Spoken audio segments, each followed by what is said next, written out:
Welcome in to episode 4 of the Winded Podcast. I am your host, Shamus Sullivan, back at it again behind the mic. Speaking of Mike, this is my first episode since my Micah Parsons meltdown on Thursday night. If you haven't listened to that one, go back and check it out. It still plays. A lot of upset emotion, and not much has changed since then. I'm still pretty pissed off, but we're moving on. I wanted to get right back in the saddle and start talking about some other things that annoy me, bother me, piss me off, or just some other insights that I have. So this is going to be a sports-free episode unless some sort of news breaks about the Cowboys trading Dak and CD in the middle of this. We're going to be sports-free tonight. A couple of different topics we're going to get into. Talking restaurants seems to hit with certain people, and I think that, the education of the restaurant goer is something that is much needed, and I know that other bartenders and servers and people that I work with and people that work in the industry appreciate me sharing some of this knowledge and sharing some of these things that you people, yes, you people, that go out to restaurants do and don't realize how annoying they are. So we are going to get right into that, and right off the bat, you sit down and you're with a group of, more than a couple people, and people are ordering drinks and they're deciding what they want, and the first 3 people order a drink, and then the 4th guy gets up and goes, hey, round of waters for the table, and there's 10 people. Don't do that. If 10 people want waters, 10 people will order waters. Don't say, get everyone a water. It's one thing if it's, water service. If you bring water to the table for everybody already, by default, that's one thing. It's built into the process. But if you're asking somebody to bring you 10 drinks, and on top of that, 10 waters, your service is not going to be as good as if you just let people that want water order water when they want it. So please, just cut that out. Nobody needs someone to order a water for them, unless it's a child. Adults know how to order water. They can do that on their own. So please, stop doing that, people. Especially when you go to clean it up when everyone's gone. There's 8.5 full waters on the bar or at the table. So please just stop doing that. That one drives me absolutely nuts. All right, what else? IDs. If you look young, take it as a compliment. If somebody asks you for an ID, it's a holiday weekend. I work in a bar. Heavy emphasis on carding people on holiday weekends. You have it in your pocket. It's going to take 2 seconds. Just pull your ID out. Have it ready, honestly. If you're under the age of 30, have your ID ready. And sure, yeah, sometimes the server may accidentally insult you by being like, I don't know, I'm good, I don't need that, you look old as hell. But for the most part, a place that's going to card you, if you're at a chain restaurant, have your ID ready. They're going to ask you for it, especially if you look under 30. Never mind if you're 22 years old, have that out. You should still be ready to show that at any given moment. So just have your ID ready. And while we're talking about being ready, have your order ready. I understand you're catching up. It's great. You got your friends. You're with people that you don't see all the time. That's whatever. Just take a quick look. You're going to throw off your server bartender's rhythm if you're not ready for even just a drink. Order a drink. Think about the rest. It's not that difficult. Because if you say, hey, we're not ready, come back, and then we come back and you're not ready then, you are the last priority on my list. I'll come back when I have time, not when you need me. So just be ready. And if you need more time, use the time. Don't say we need more time for me to come back 5 minutes later and you still haven't looked. I've gotten to the point with certain people where I'm like, put your menus on the edge of the table when you're ready and I'm not coming back 1 second earlier. If I've come to you twice and you're not ready, you need to flag me down to get my attention again, because I'm not getting burned 3 times by the same group of people. And while you're ordering, if you don't know, don't say surprise me. Don't say what do you like. Just order a Tito's and soda if you don't know. It's the most basic, popular, everybody drinks drink that you can't go wrong with. If you don't know what to order, just be an adult and just pick something. Don't say, what do you think I should have? Or you pick. Because if you tell me to pick, I'm going to give you a beer that you're not going to like, or I'm just going to make you a Tito soda and that's what you're going to get. I'm not going to go and use my creative whatever and make up a magical drink for you. If you say, surprise me, you're getting a Tito soda. So just be ready with a drink. And if you're an adult, you should know what you like by now. If you're 21 years old and you don't know what drinks are besides just the stuff that you stole from your parents, whatever, I get it. But you should know what the basic drinks are. Just pick a drink and just grow up, really, is really what it is. And I don't want to go through these all at once because I think that this is kind of a fun segment. So I'm going to save some of these and I've, reached out to some of my fellow bartenders and some of my friends in the industry and asked for some advice. So if you heard yours, shout out to you. And we're going to keep doing this because I think that people need to hear it. And I think that servers and bartenders like to hear it because they know that they're not the only ones dealing with it. We all deal with the idiots that just don't know how to behave in public. Actually, one more that I want to sneak in because I just saw it in my notes and I want to get it off my chest because it's just insane that people do this. When I hand you your bill, don't ask me how much you should tip me. Don't ask me that. Unless you want me to, if you want a real honest answer, I'll give you one, but don't ask me because it puts me in a wicked uncomfortable position. And if you think it's funny, it's not funny. Like, oh, dance for me, bartender. What do you think I should pay you? Just 20%. If it was better, 25%. If it was great, 30%. It sucked, do with it what you want. But this is how I make a living. Don't have me tell you how much money you should give me for the service that I just provided to you. That's the last one. I had to get that one off my chest. While I'm complaining about people, because that seems to be all I am good for, I want to talk about something that came up in my personal life the other day, and it's been an issue I've been passionate about for a while. And that is the Dunkin' Donuts drive-thru. And now I understand inflation, so maybe these numbers aren't fully appropriate, but I have always been of the belief that if your Dunkin' Donuts order is more than $10 and you go through a crowded drive-thru line and hold everybody up while you get $50 worth of egg sandwiches and 12 coffees and you hold everybody up, who everybody behind you just wants a medium iced regular. Get out of the line, order it ahead, go in, scoop it up, and get on with your day because that's going to be faster than sitting in line, ruining everyone else's morning or afternoon or whatever they're getting their coffee. Get out of your car. Just get up and take the 10 steps into the store. It's ready for you right when you walk in. You're back in your car and you're out before you'd even get up to order the food. That one just drives me absolutely insane. Another thing that drives me insane that's just a lack of courtesy for other people, self-checkout at the grocery store. Self-checkout at the grocery store is meant for people that are fast, efficient, and don't have a lot of things to do. They don't have a lot of items to ring out. Almost every single one of these self-checkouts has a sign that says 10 items or less, 15 items or less, which basically means you shouldn't be bringing a shopping cart into the self-checkout area. If you can't carry the items in your hand, that's how I draw the line. If I can't carry everything to the self-checkout, I'm going to a line. I'm going to the register. Because one, they will move it faster than you can scan all the items in your cart. They're professionals. They do it for a living. And they know all the codes that they need to punch in. If you're scanning 10 different types of apples at self-checkout and you have to look up every single item and punch it in, fuck you. You're an asshole. My theory or my solution that would fix this problem is that they need to make self-checkout areas inaccessible with shopping carts. Make the entryway so narrow that a shopping cart can't fit through, or put up an invisible fence, whatever you need to do that does not allow shopping carts in there, and that problem is fixed, and then it's just the people that are going to be in and out in 2 seconds, scan a couple items, bag their own stuff, and be on the way.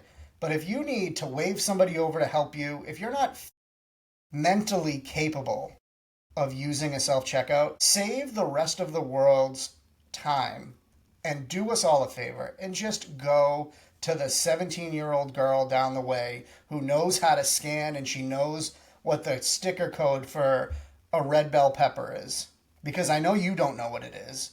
And I know that you don't even know that it's on the pepper. There's a sticker right there with the number, and you still need to flag somebody over to help you. Well, that's what's been pissing me off lately. And it feels good to get this out. And I hope that some of you feel the same way about some of these topics. And if you don't, tell me about it. I want to hear how you feel about the Dunkin' Donuts thing, because I know that's going to piss some people off. People are going to be like, oh, $10 doesn't even buy that much in this economy. All right, make it 15, whatever. If you need, if it's multiple bags, if it's for more than four people, if it's for more people that are in your car, go inside. I know people are going to be upset about that one. And self checkout too. Everybody thinks they're good at self checkout, but very few are. There really should be. You should have to pay extra to use self checkout. I would pay $1 more, $5 more to use self checkout just to weed out the idiots that don't know how to use it. That's another solution for self checkout. Stop and Shop, get at me. Star Market, use that, please. All right, well let's move on to this next part where, as you can tell, I'm very passionate about many things, and I feel like my ideas are, worthy enough to share with the world. So I thought that this would be a good time to go into my notes app, because when I think something that I think is unique or special or funny or whatever, crazy, I like to write it down. And I said this wasn't going to be a sports episode, and I would say that this is sports. It is a sports topic, but we're not breaking down the power play, and we're not talking free agency. I'm talking the phrase in football that it's a game of inches, and you see the guys, on the field and the coaches and everything. What cracks me up is that the offensive and defensive coordinators that decide that in a game of inches, it's best to sit a mile away from the field and sit up in the box. And I get it if you're watching a monitor or whatever, but you're not even doing that. I don't even think you can do that. I think you are just looking out the window and using a phone to call down to the field to talk to people. It's insane. I honestly don't understand how you can be an effective coach and you're not even anywhere near the players that you're coaching. You're 90% of the stadium has a better seat than you, and they had to pay for it. And you're just like, you have access to the sidelines and you're going to sit all the way up top. I know I'm not an X's and O's football guy, but it doesn't make sense to me. So if you can explain to me why that makes sense, I would love to hear it. Another thing, this is just a random thought.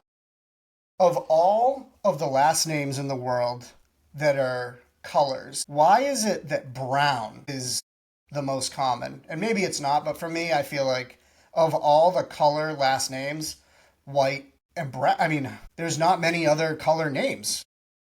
Why is brown, brown's whatever color, but it's not, if your last name was blue, that's badass. It's a cool color.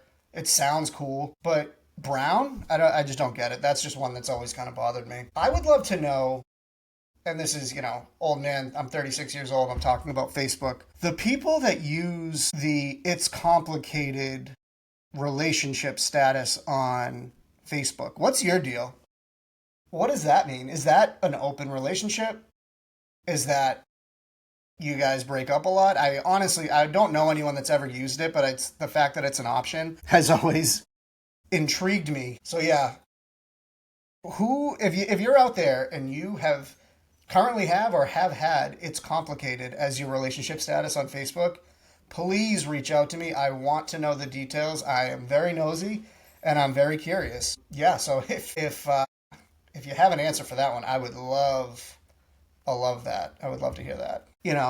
Some of this content that I'm spewing tonight is going to go on to TikTok. So speaking of TikTok, I had the thought the other day while I was scrolling, what if you died while you were scrolling on TikTok? And I'm sure that this has happened.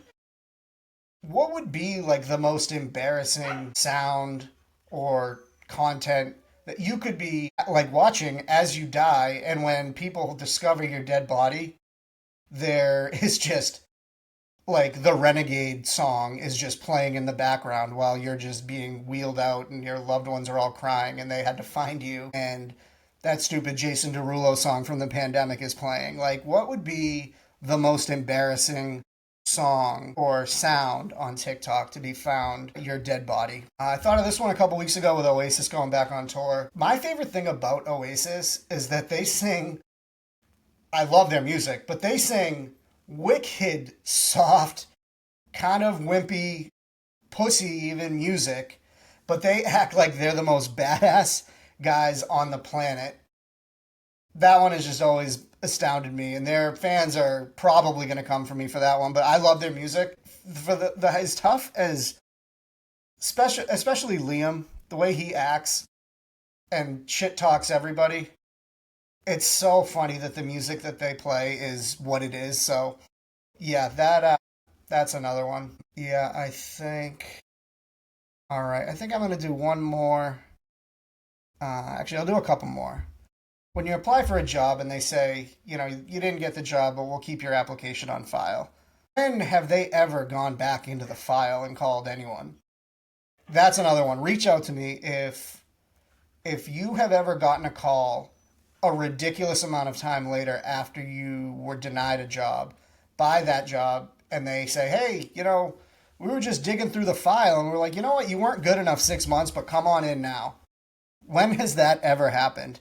If you're a hiring manager, please stop saying, we'll keep your application on file. Another one, and this is back to just, me thinking that the rest of the world is, doesn't give a shit about anybody and they're all selfish and they don't care about inconveniencing others. Maybe this is my anxiety and the fact that I don't like to inconvenience anybody for anything. And this one I know people are going to hate, but parallel parking is selfish. If there's cars behind you and you're stopping, you have to, the car's usually right on your ass. You got to let them know, hey, I'm parking. And then you take your time because nobody's good at parallel parking. I know that's another one people are going to say, I'm good at parallel parking. Nobody's good at it. It's a stupid thing. And if you make people wait behind you to parallel park, you're selfish. It's like if you see somebody walking out of a store and walking to their car in a crowded parking lot, and you put pressure on them to get in their car faster to leave, and you hold up traffic behind you, jail. That's another one. That's a hot take that I think people are going to be upset about. I know my brother's friend, Dom. I know he's kind of gone into this. So shout out, Dom. I know that you've kind of started this conversation, and I think we're on the opposite ends of this conversation. I think that you think it's okay to just sit there and wait all day. Jail. Super selfish. Move on. Find another spot. By the time you keep driving around, you'll find a spot and the world goes on and you haven't ruined everybody's day behind you. Well, that's all I have for my notes app for now. Again, I want to save some, and I know I'll continue to add to them because I have a really weird brain that thinks of stupid shit. And this is going to be my outlet to get it out because I am for sure not going to tell my therapist any of this. So that is it for that. I do want to say one more thing. And again, I know that I promised that I wouldn't talk sports. One last thing. If you follow me on social media, at Winded Pod on Instagram and at Shamus_Sullivan on TikTok. If you already follow me, hopefully you already saw the badass hype video I made for my next project, which I'm very excited about, which is doing a podcast with my brothers.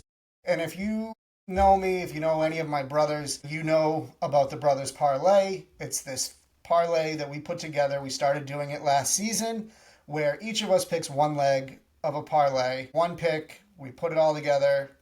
We have no vetoes on the other guy's picks, so it's truly, you get one, we all ride it together, we all put our money down on it, and we started really slow last year, but we really hit our stride after Thanksgiving, and we ended up in the green, so we made some money. People liked it, people looked forward to it. If we didn't have it up early on Sunday, people were asking us for it, and we were talking about it, and I'm doing this podcast now, I'm having fun doing this, and I thought it'd be a good time to bring my brothers in on this. So weekly on the Winded Podcast, it's going to be the Brothers Parlay edition, which we will be doing for week one. Week one, we're going to do a little bit of preview of the season. We're going to talk, awards. We're going to talk Super Bowl predictions, and then we'll get into what our parlay for week one is. We plan on recording it late in the week, but early enough that people will be able to place the bet on Sunday. So keep an eye out for that. going forward after that, one thing that I definitely want to be a part of the show is recapping the previous week,